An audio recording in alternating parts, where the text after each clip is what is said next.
Como parte de la gira de agradecimiento que realiza por la Ciudad de México, la jefa de gobierno electa Claudia Sheinbaum visitó la alcaldía de Miguel Hidalgo, en donde dio a conocer que en su gobierno cada colonia de la Ciudad de México contará con equipos deportivos que compitan en olimpiadas comunitarias. También aseguró que terminará con las fotomultas a partir de enero próximo. Además dijo que en próximos días presentará el nuevo esquema de sanciones especiales para los automovilistas con el fin de generar una convivencia diferente entre el gobierno y quienes conducen algún vehículo en la capital.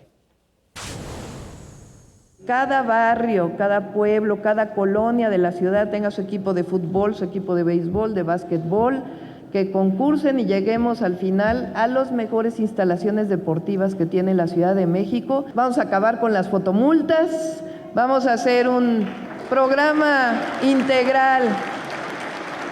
La primera campaña educativa con la que sale el gobierno de la Ciudad de México en diciembre es para los automovilistas, los peatones, los ciclistas de la ciudad.